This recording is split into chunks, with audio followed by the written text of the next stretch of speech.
Hello and welcome to the Green 19 podcast. I'm Dominique Yates. I'm joined by Ryan Wood and Tom Silverstein. It is Vikings week.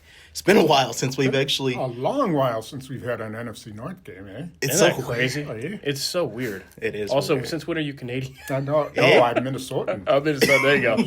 It sounds similar. Yeah, so in honor of the Vikings, I'll just throw in like Prince lyrics.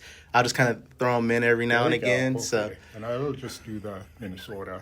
You do that the whole time, Yeah, please. except they could make fun of me for my Wisconsin accent. Oh, man. Wisconsin. I mean, get- Dominique and I sound like hits because we're We're Kentucky and Indiana, Yeah, so you're it can both get worse. Southerners. It can get worse. The funniest thing that like people around here have appreciated when I tried my Oya, like my Wisconsin accent. I know it's not good, but No, it's not. Oh. I've only developed the ope. oh, I definitely go with the ope. yeah, I actually said it in the airport yesterday or over the weekend. I dropped my bag. I was like, oh, I was like, Yeah, there I've you been go. here too long. I got to go back to hillbilly country. Yeah. I don't know what they'd say. Like, oh, shoot fire. So I don't know. There's football to get into, but I have to share this story. The first time in my life that I was ever accused for being Southern, because I'm from Northern Indiana, we don't consider ourselves Southerners, was when I did the interview for this job with Pete Doherty, and he was on the phone, and he's like, I came from South Carolina, so he's like, are you Southern? I'm like, no, like that's wild to me. I'm way north. How? And he's like, oh, you sound Southern. So I'm here in Wisconsin for 6 months. And then I go back to Indiana for the first time, and I hear it. I'm like, oh, that's not Southern. That's like backwoods. Like, that's how I sound. I sound that backwoods sound. It's pretty bad. Very different. But I know. I'm like, and whenever people hear me talk on the phone to my parents, it comes out worse. It's like, it's thick when I'm talking to my parents. I don't know. As soon as I hear the country accent, it just comes right back at it. But we love you for it, Dominique. That's it. So, now we're going to talk about the Vikings and Packers. Because, I mean, really, though, in all honesty with football, this is a big stretch. This is a really, really big stretch with the Vikings, Lions on Thanksgiving, and then you have the Bears. So, we're going to see what this team is made of more than anything. And it starts out with a game that is really like coin flip. Like, I don't know which teams are going to show up. It's like two teams that kind of are sort of just floating in the water and with no direction. And, one could catch fire. They really could. Minnesota, if they could get their quarterback situation going, they're otherwise a pretty good team. Green Bay, if they could get their run game going and their special teams and, That's Well, right. really, That's right. I don't know. I want to say, like, one team's much more talented than the other, but really that's not it. More specifically, one team's just in a much better quarterback place than the other. And that's, 80% of this league? Like, that is everything in this league. So the Packers have that leg up because they're better off at quarterback with Jordan Love than the Vikings are with J.J. McCarthy. But the Vikings have a ton around J.J. McCarthy. That's kind of why it's kind of mystifying that he's been so bad outside of crunch time situations because he's in a tremendous situation with all that talent that he has in that Kevin O'Connell offense. They kind of have been doing what the Packers did this year, which is building up to this year. They've been adding talent. Last year they remade their whole defense and they added talent this year. Some big name, Javon Hargrave, and they've got free agents on the offensive line, and they're expecting a big year, and they're not getting it either. Yeah. It is weird to try to what to make of that Vikings team because, I mean, they won 14 games last year. They were one of the up-and-coming teams and talked about Kevin O'Connell and the great coaching job he did. And even to start this season, it looked promising. And then they just could not figure it out. I think they've lost 4 out of 5 coming out of the bye week. And they really just can't figure things out right now. The offensive line has been up and down. They've had a lot of false starts, just a lot of things that haven't really clicked for this team. And so it's going to be interesting to see how the Packers manage this game in a lot of instances. It's not like they have to do anything drastic, in my opinion, at least offensively or defensively for that matter. But I just think they have to, more than anything, play a clean game and execute at a high level. Well, there's two things there. Do you want me to go on the state of the Vikings or what this game, the significance for the Packers in the whole? Which one do you want me to go? Hey, go start state of the Vikings. So you said, it reminds you of the Packers building up this year. It reminds me of the Packers 2023. First and foremost, if you're going to let Sam Darnold out the building, you might have a step back because he's awfully good, right? I know that he wasn't good in the playoffs last year. He was a Pro Bowler last year, bona fide. So you're going to have a step back there. Reminds me of 2023 because what were the Packers through like 10 games in 2023? Right around 4-6, right? That was right around where they were. And then what did the Packers do in 2023, which is why this is important this week? They started to figure stuff out mid-season. And they were an entirely different offense in the second half of Jordan Love's first year than they were in the first. And the Vikings have all the makings to do that if they get better quarterback play. He's essentially a rookie. J.J. McCarthy's had one season in the league, which is not 3. It's not Jordan Love, Aaron Rodgers. He's had one season in the league, and now he's essentially where Jordan Love was in 2023. And his season, he was injured. Yeah. Right. So he wasn't practicing. He hasn't thrown the ball a lot, even going back to college. He just hasn't completed a lot of passes. My question is, do they start to figure it out or not? The ingredients are there for them, too. Yeah. Boy, if he hits, I watched a good portion of their game against the Bears, and if he hits some open wide receivers, that game's completely different. Yep.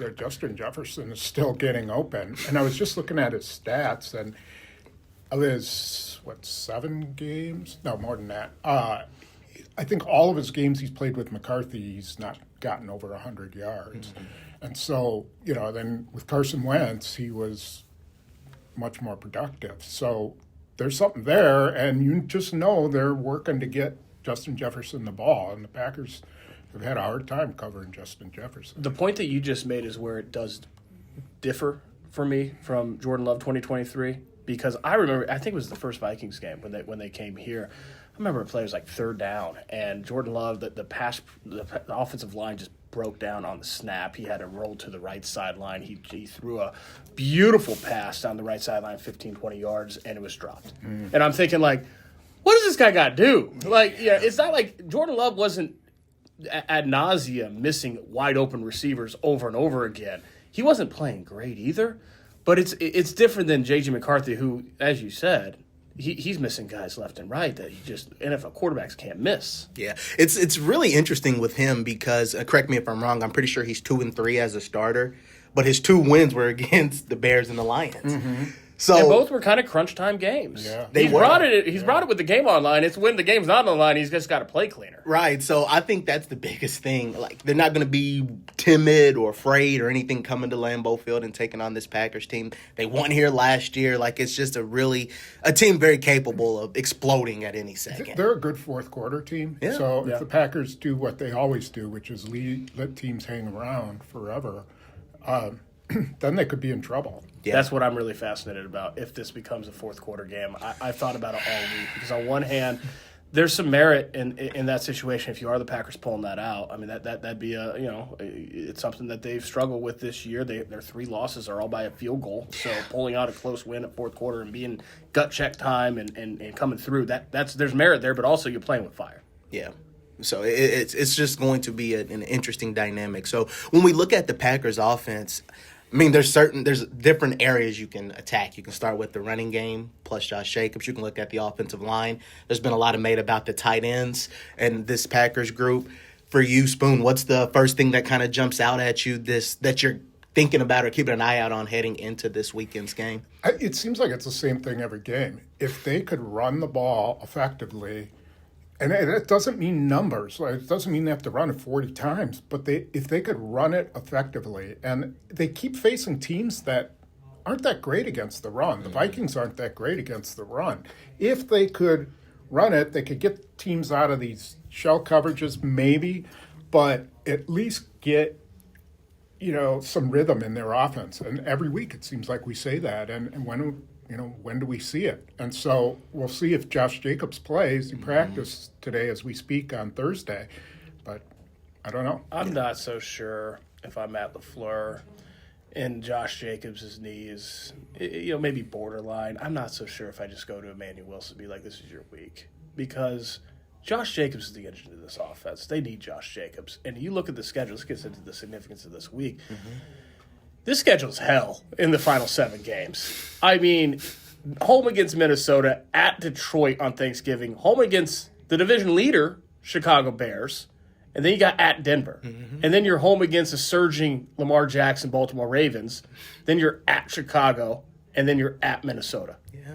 That is hell. Yeah. You need him healthy down the stretch. The thing is, though, this game you can't lose. Right. Because, I mean, it's not inexcusable to lose at Detroit. You expect to split there. But Or Denver.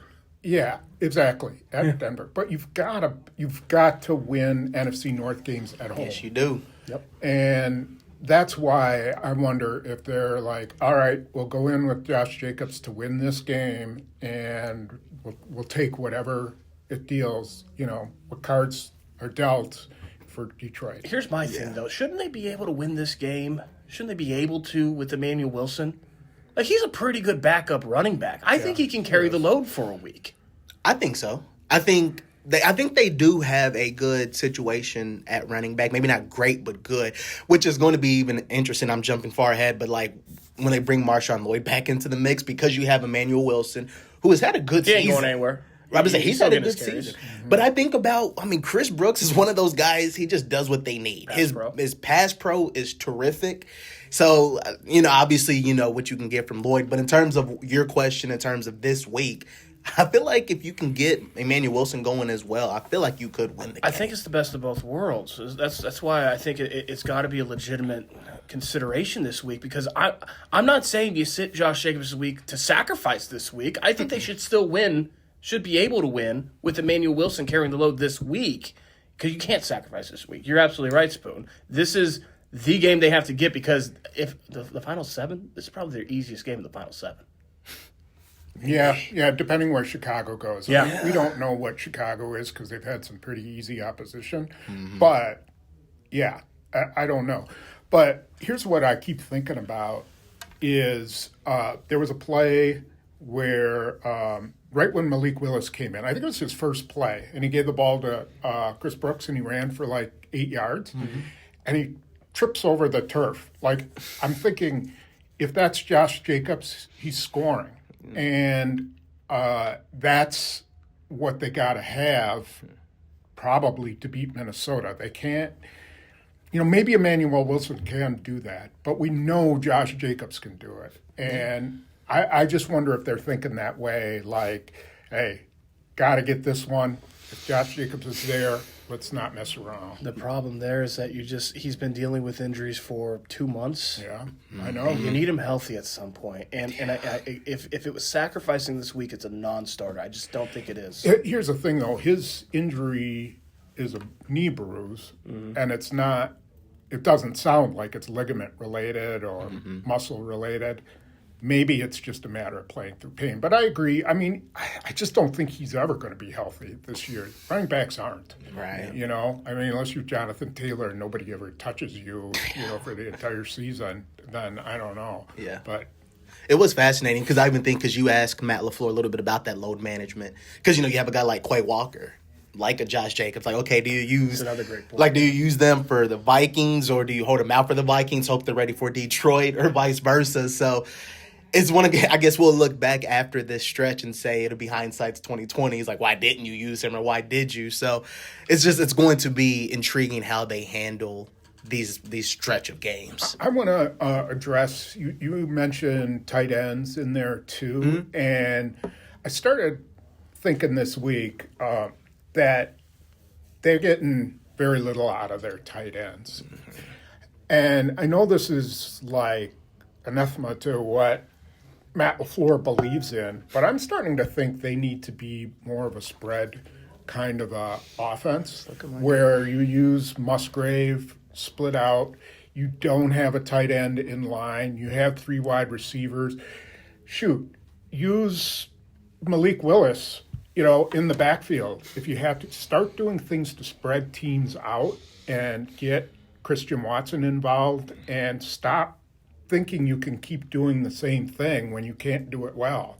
Yeah. When you don't have Tucker Kraft anymore, adjust. Yeah. And so I don't know if that's in Matt LaFleur's brain, but I know when Mike McCarthy was here, and we always ripped him for not giving the running backs the ball, but he spread teams out and let Aaron Rodgers work the field. And I'm curious whether that's going to work. Well, the benefit of spreading it out is you're catering to Luke Musgrave's strengths. and not trying to pigeonhole him into the Tucker Kraft role, which he cannot do. Yeah. And you as an offense, you will not get anything out of the tight ends if you continue to do that. But if you spread it out, you flex him and treat him like the move guy he is, Luke Musgrave might give you some big plays because he has that type of talent.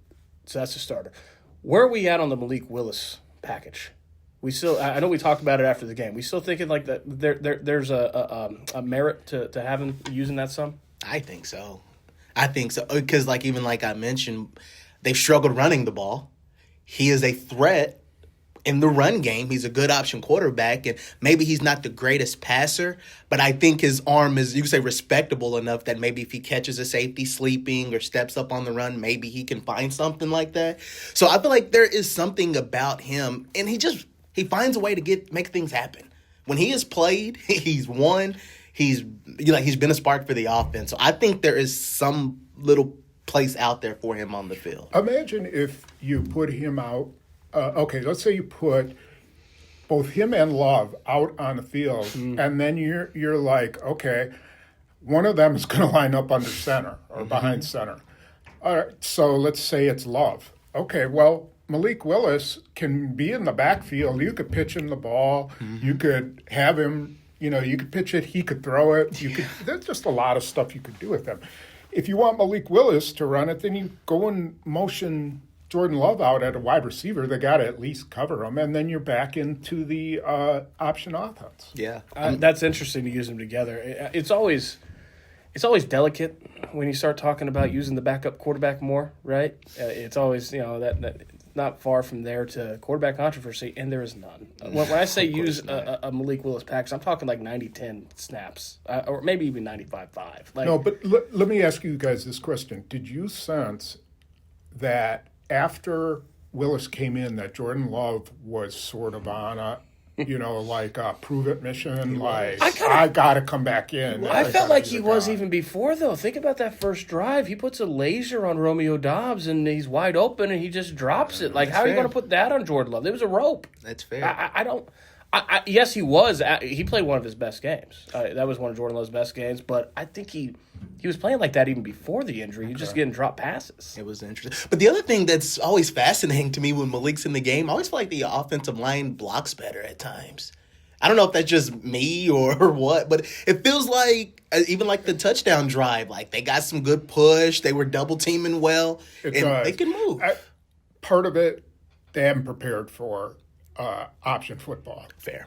You got to be really disciplined, and they just made mincemeat out of Abdul Carter, by getting him to suck in every time.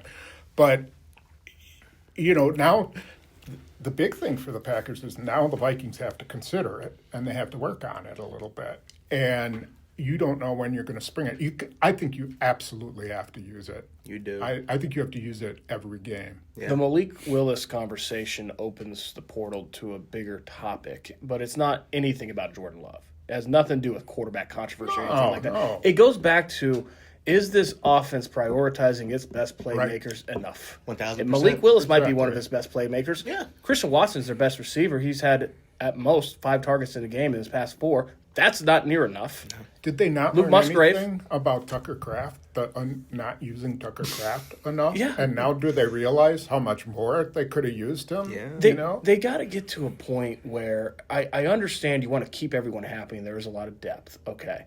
But at the end of the day, it's about winning games. Yeah. And the best way to do that is by using your best players as much as possible. The Luke Musgrave, he's not a classic inline tight end. Stop using him that way. Right. Mm-hmm. Yeah, Exactly. you're not using a very talented tight end the right way.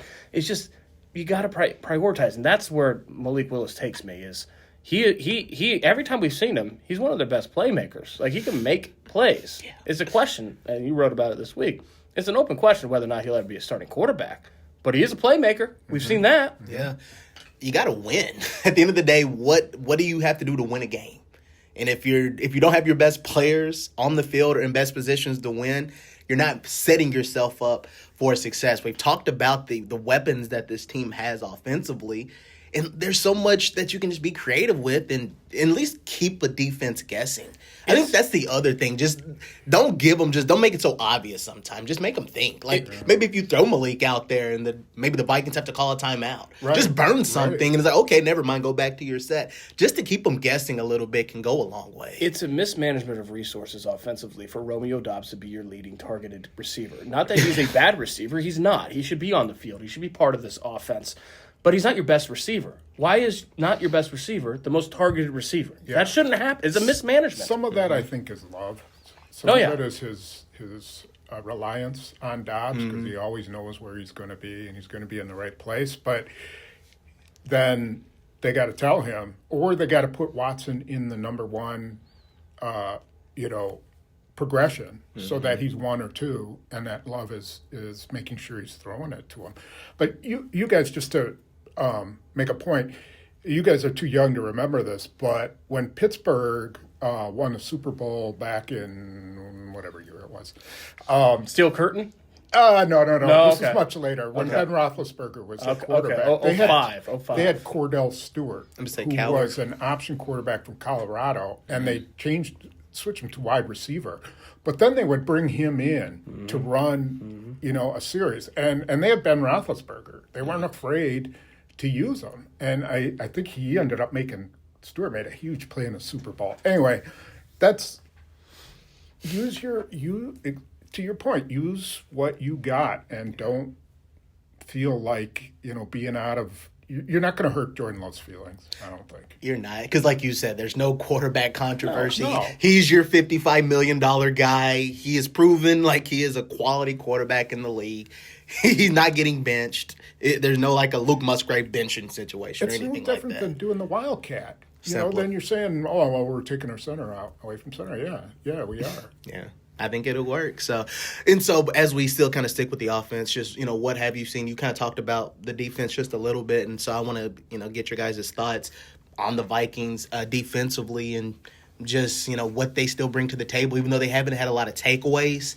What have you seen from that group? Well, they're good they're good up front. I don't know what Jonathan Grenard's, I don't think he's playing, but they got Jonathan Allen and Hargrave and Van Ginkel. They have got guys who can get after the quarterback. Jalen Redmond's been good as well. Yeah, Jalen Redmond, yes. And as someone I was talking to in the league said, well, when you got great pass rushers, run at them. Just run at them and make them defend the run, because then they're not doing what they do best. And so I don't know what we're going to see from Brian Flores. He's kind of done it both ways. He went after them that first year. He went after them big time with his blitzes. Then I think the next year, I need to go back and look for sure, but I think he kind of held off and just threw a wrinkle like that. And so they're going to have no idea what he's going to do Sunday. And they have to dictate to him. Remember the game up there, in 23, they sort of had an answer for everything he did, and I don't know if they can do that again. But they have to push it. Yeah. Just any thoughts on that defense for the Vikings? No, I'm with Spoon. Run it at them. That's what you got to do. Yeah. And it's not just the Vikings. They got to run it at any defense. I was surprised at how little two-shell they saw in New York. But any defense that's not 2-9 and knows what they're doing, you got to run it at this two-shell defense. I'm guessing the Vikings will play, or the Lions next week. You have to run them out of it. Yeah. I always think it's fascinating. It was like a trivia question looking at the Vikings. The team's leading tackler for the Vikings. Do you know the answer? Eric Wilson. Yeah.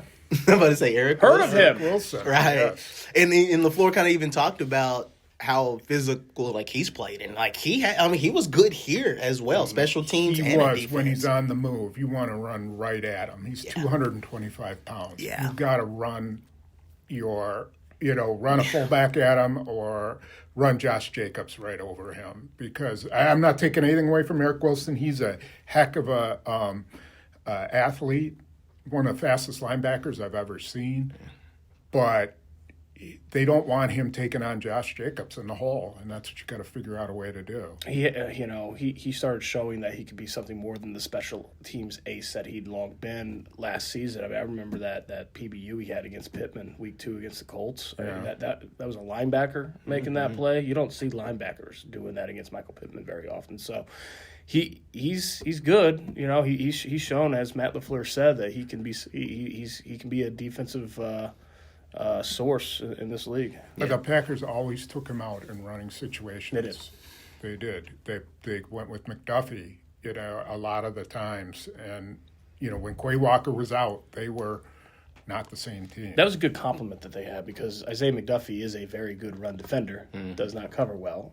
Eric Wilson, very good coverage linebacker, does not defend the run well. So that was a good yin and yang that they had. Yeah. I am curious, too, about when you look at the Packers defense, and I guess I am curious about the linebackers.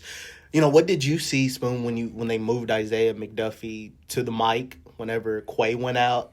Just how that looked, and more than anything, are you still more, after going back and watching the film, more like scratching your head why they didn't blitz more? I'm not, because I'll address the second one first. About that was a two-parter. My bad. No, that's all right. They did blitz more than I thought. They did. When I went back and looked, second half, I thought third downs and things, they did bring some heat, and they did some things where they were pulling guys out, and there was still a lot of 4-man rush, but I was a little bit mistaken. I wasn't seeing the game the right way. They did put some pressure. Number 2, McDuffie, he's limited. He's limited in coverage. But I also saw, if you go back, and Leroy and I dissected these plays in X's and O's on video. If you go back and look at that first drive when they gave up like a 20-yard pass down the middle and then a 24-yard pass, that was the linebackers' fault. They were both Quay Walker and Edgerrin Cooper. They bit up. Yeah. Were biting up, right. So now they might have corrected that as the game went on, but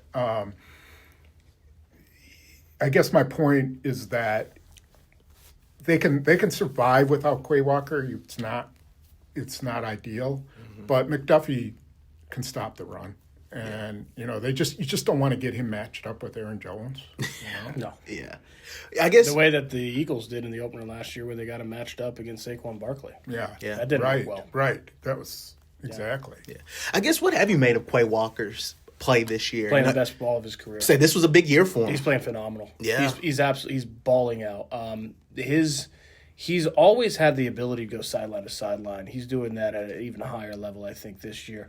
He's not getting – his bugaboo has always been head on, the take on. And I'm not saying he's ever going to be a stalwart at that, but it hasn't been a problem this year. He's been doing it much better. Much better. In fact, I went back and looked, and he got that stinger taken on a guard. I mean, he just laid into a guard, and it was really nice. And he came off, and I think he made the tackle, but – yeah. The thing with Quay Walker that really kind of I think is very impressive is you got to go back in the journey he's been on in his career.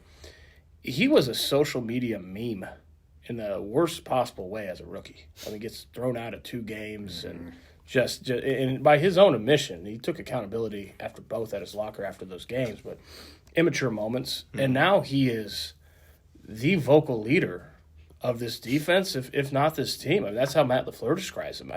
The maturity process in the locker room is every bit as impressive as the play on the field. And the play on the field has been very impressive, too. And on the field, his instincts were terrible the first couple of years because he really hadn't played that much linebacker. I mean, he hadn't been – I think it was a 1-year starter at Georgia and sat on the bench for a while and had been moved from – I can't remember if he was an edge rusher or whatever, but his instincts were awful. And you still see that occasionally where he bites on things that he has no business biting on because he's an aggressive player, but he's way better than he was. It went from last year just about every week. He came on late, but for most of the season every week thinking, boy, why do they keep putting him at Mike? Like, he should not be at Mike. Put him in space. He's athletic. Stop putting him at Mike. To this year, like, you wondered, second year Jeff Hafley's system, What kind of jump will there be? And you understand why he's at Mike now. Like he has become a very good Mike linebacker. Thinking of the edge rushers for the Packers, what do you guys make of Rashawn Gary? Good question. Good question. So, he had a few pressures that people probably didn't see, and he played the run really well in this game.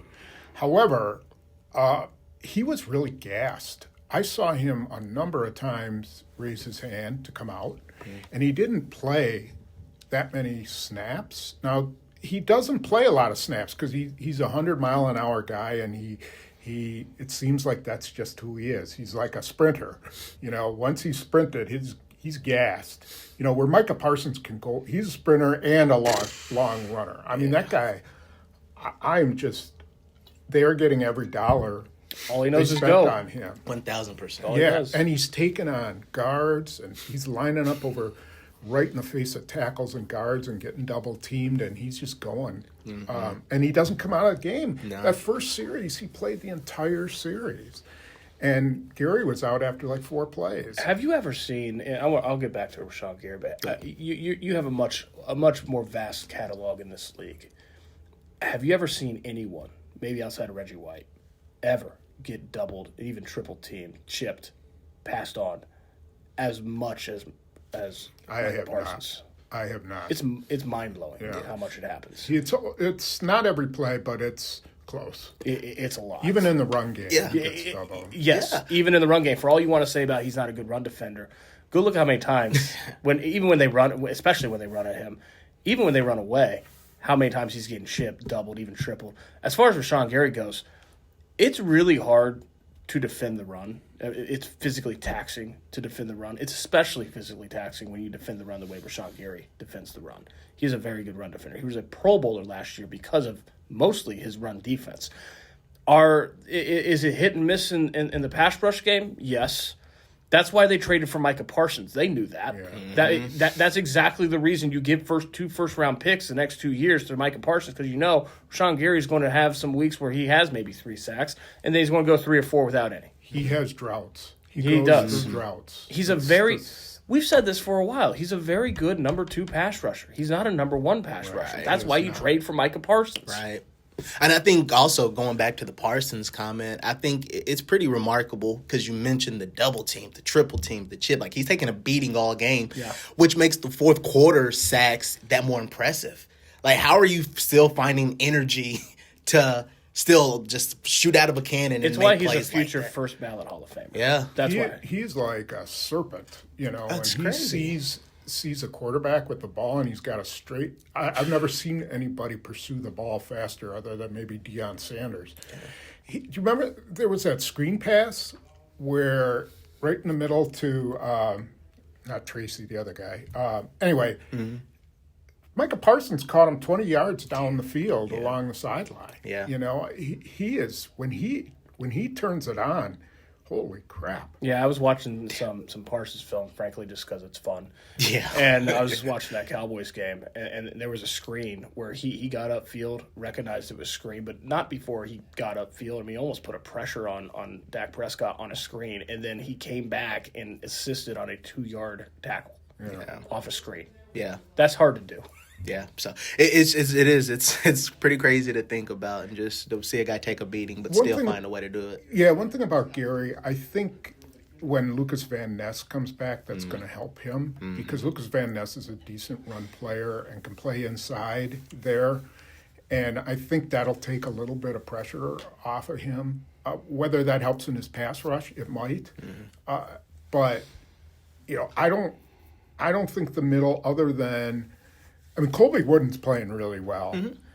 Devontae White gets doubled a lot, but they're not getting a ton from everybody else. Kyle Brooks has his moments, but I think there's a lot of pressure on Gary to hold the edge, and I think he could use some help in there. We'll see. I am a little quizzed as to why his snaps were down so much in that Giants game because he looked like he was tired. Yeah. And he's not a guy who's out of condition. That's not his Well, I just go back to it's really hard to defend the run to the level that he does. Maybe. It's very physically taxing to do that, and he does a very good job with it. Yeah, and I know they do like Kingsley Enagbari or JJ Enagbari, and I know he played a lot of snaps in that game. He is one of those guys. He has some moments. He seems like he makes that one good play every game. Yeah. He's always just kind of have that one moment where he'll step up. But it is going to be interesting when they add Lucas Van Ness back into the mix, how much you'll see that cheetah package, what the speed will look like. And like you said, how will he help with some of the snaps with some of the other starters? He was playing pretty well when he got hurt. He was. I mean, he got hurt on a sack, didn't he? Sack Flacco, yeah. This isn't fair because the offense is struggling a lot more than the defense, so it's an easy answer. But when you really think about it in a vacuum, like which return is more significant? I think there's you have to think about both with Jaden Reed and Lucas Van Ness. I mean, it's an embarrassment of riches to have a defense playing the way this Packers defense is, especially on the defensive front, and then you're adding the way he was playing. If he can just continue that level, Lucas Van Ness back into the fold, it's a lot of talent, a lot of depth there. It is. So when you look at the Vikings offensively, we talked about McCarthy. I guess what type of challenges will this secondary have, especially after looking at the last game heading into this game? When you do have Justin Jefferson, Jordan Addison, T.J. Hawkinson, they just have so many weapons to deal with. I think it was really interesting. I'm going to bring up Leroy again because we were talking about all the dropped interceptions. And he said when he came into the league, there's a guy's old Packer fans will remember him as a cornerback named Mark Lee, and he was their best corner. And Mark Lee told him, you're not going out there to defend the pass. You're going out there to get the ball, to go after the ball. You're the receiver. And the best corners not only just try to knock it down, but they're really trying to mirror the receiver and be the receiver.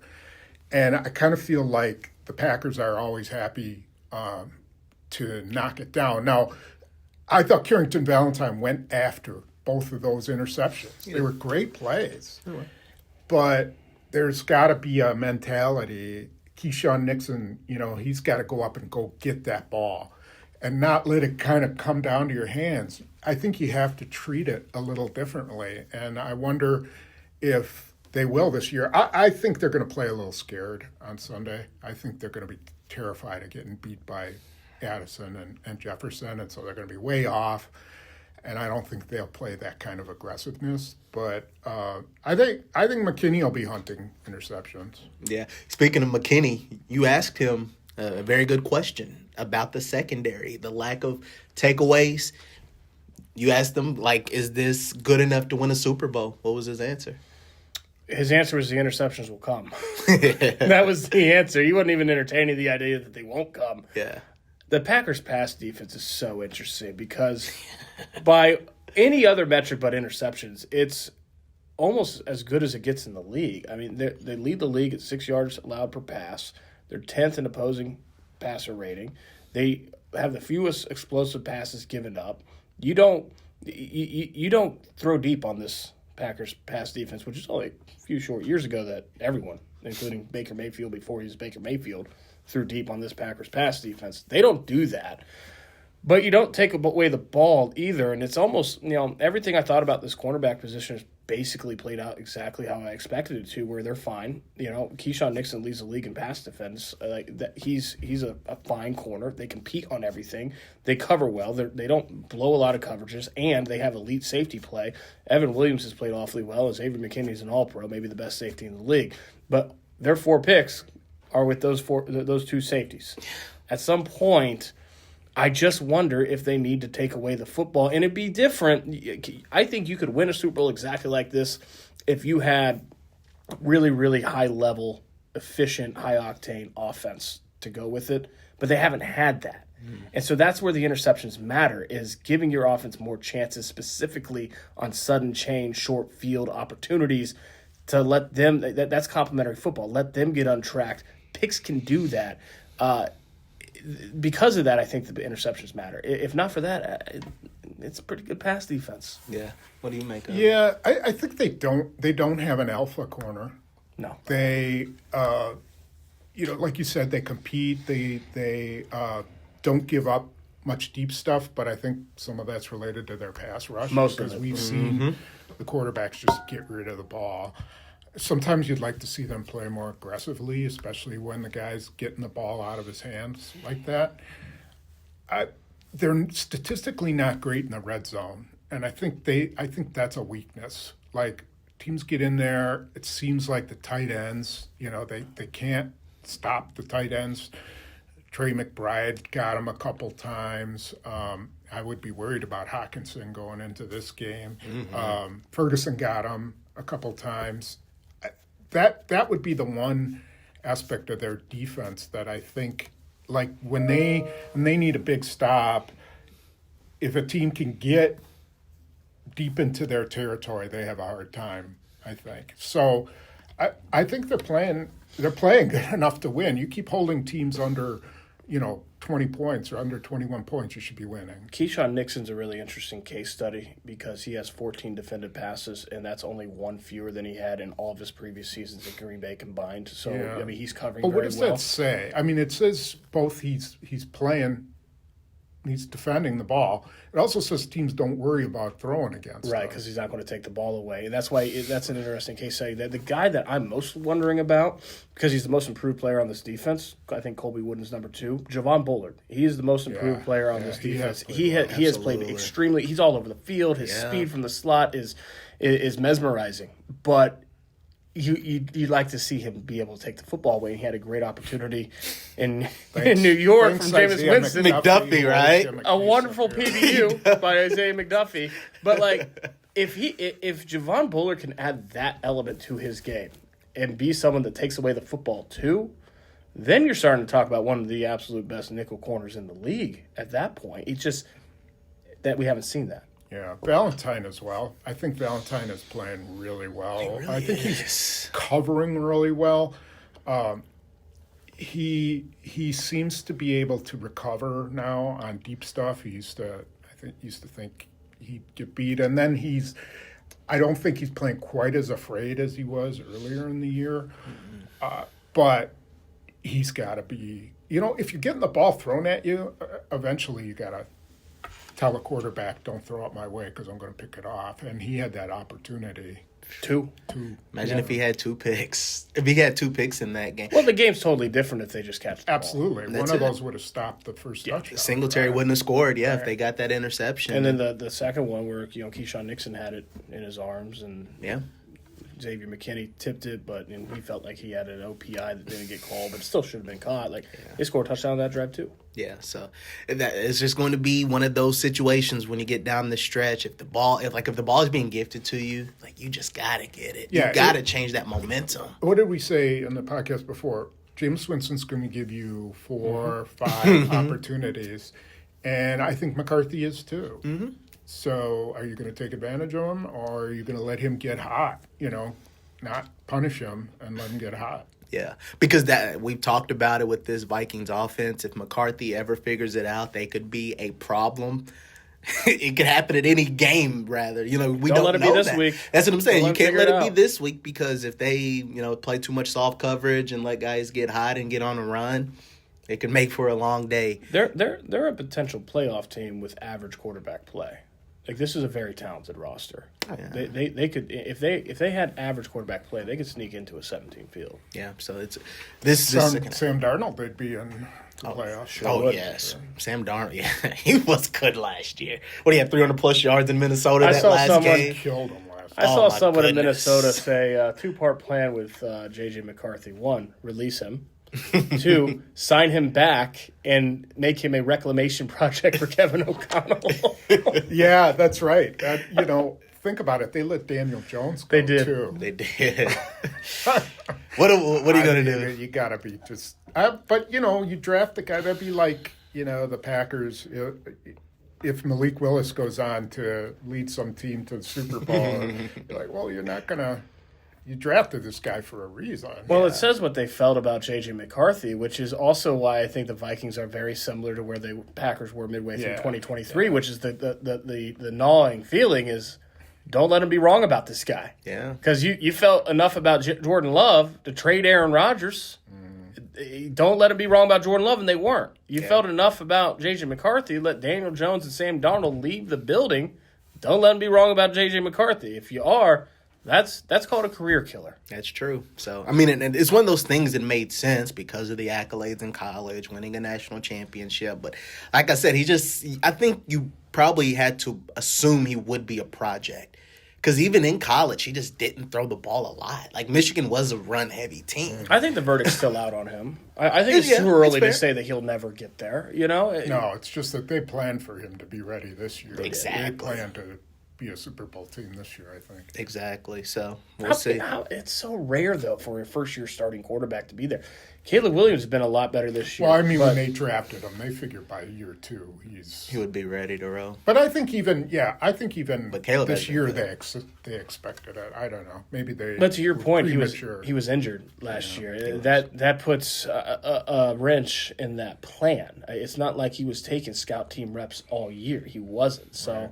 It's going to delay things. I'm not saying that J.J. McCarthy is going to be a 15-year franchise quarterback in Minnesota. I'm not saying that. I have no idea, but I think it's just too early to think that he won't ever pan out, that he's a bust. Right. There's really one way the Packers can eliminate him or take him out of the equation, and that's if their offense gets hot. I mean, and plays like a 40-point-per-game team or a 30-point-per-game team and comes out and scores on their first drive or, gets out to a lead. And they never really had that where they can just sick Micah Parsons on somebody. It's just never been like – it's not like they can blitz.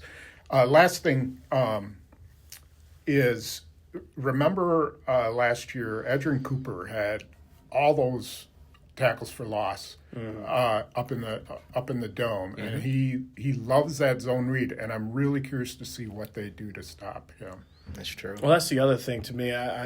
Not to gloss over that point, but the other way why I think this is a bad matchup for the Vikings is you're getting this pass rush against essentially a rookie quarterback, and just like last week with Jameis Winston, where you kind of went in thinking there's going to be 4 or 5 chances. There should be some chances to pick off the ball in this game, too.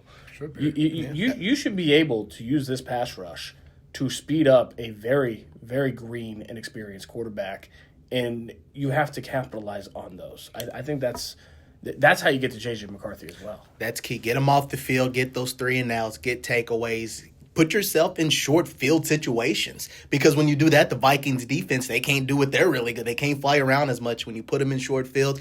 That's kind of been the recipe for teams that have been able to get wins over the Vikings when that defense hasn't been able to really kind of put their heels back and go after the quarterback and go fast. To your point about the run game, isn't it interesting where, I mean, so many years with this Packers defense, you got a back like Aaron Jones coming in, you'd be concerned about, okay, that's a really fast back. How do you match that speed, especially to the perimeter? And, like, I don't know about you guys. I don't question that with this defense. They fly around. They have plenty of speed. It's an entirely different world that this defense exists in. Yeah. One thing about that pass rush, the Vikings' offensive line is good. I mean, they're better than they've been.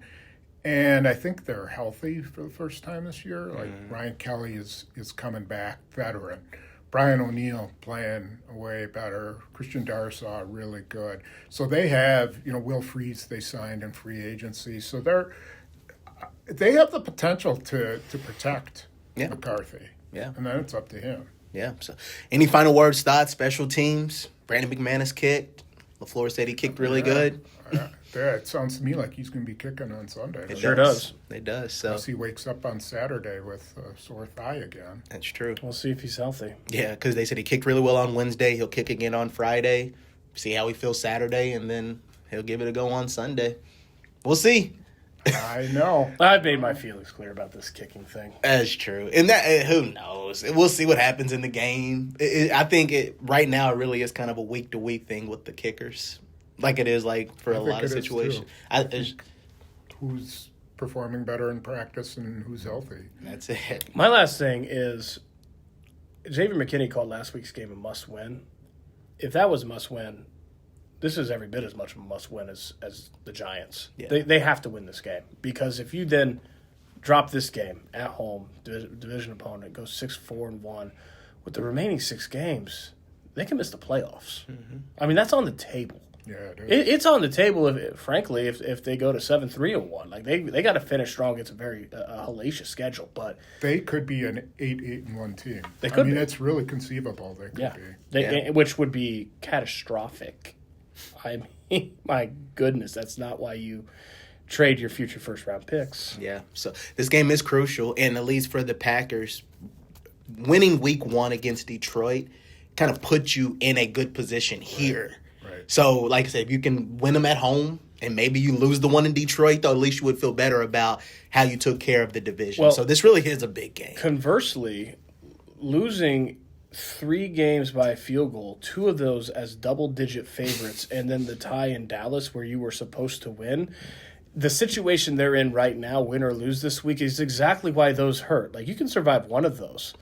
They've got 3 games this season where they absolutely should have won the game, and they didn't. And when those mount up the way that they have, your margin for error goes down precipitously, and that's where they're at. Yes, they do. So, hey, it's going to be a big 3-game stretch, and it starts Sunday, Lambeau Field, another early game, taking on the Minnesota Vikings. So, guys, let's get ready to see what is in store from this NFC North rivalry showdown. Is it a noon kickoff this week? Yes. It is. That's nice. I think, the next 2 or 3 might be noon kickoffs. I don't know why I didn't know that. I know the Thanksgiving one is. It is. And I think the Bears game might be a flex or potentially, or it Best might games be of the at year, noon. noon kickoffs. I'm telling you, it's music to my ears. We get the omelet bar.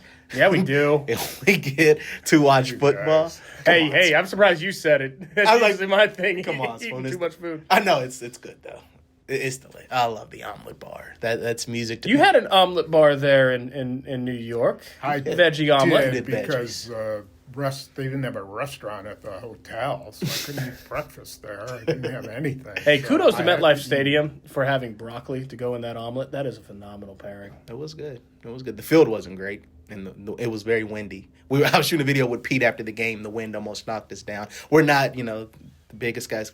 Pete's skinny. I'm just short. But that wind almost knocked us down. So maybe that was a reason why some of the drops and missed kicks. But who knows? But like Matt LaFleur said, it was windy. Like, yes, but I'm not still going to gotta say that because it's an excuse. But, like, of course it was. It was crazy wind. Right. So, hey, I guess if McManus goes perfect on his kicks and, even the fans, it's a week-to-week thing for the fans, right? McManus, he was the savior one week. The next, he needs to be gone. So maybe he'll redeem himself. Maybe guys will catch the ball. Who knows? This is jumping ahead, so I'll keep it short. But if they just have a clean win this week, I'm not so sure. The Lions are 6-4. They're very good talent-wise, but the way that they got shut down by the Eagles on Sunday night looked a lot like the Packers against the Eagles, right? And I get that game was in Philly, but I'll probably pick the Lions to win. But it's not if they can figure things out this week and get on a roll, it's not inconceivable that the Lions are beatable. One game at a time. One game I at know, a time. I know. Jumping ahead. Thanks, Coach Spoon. But he's right. That's true because, LaFleur said you can't overlook the Vikings by no means because, these are just pivotal games for this Packers when you kind of how it shapes out the rest of the season. But, guys, always a good conversation, and thank you as always for your insights. And thank you all for checking out the Green 19 podcast. The Packers host the Minnesota Vikings this Sunday at Lambeau Field. For Ryan Wood, Tom Silverstein, I'm Dominique Yates.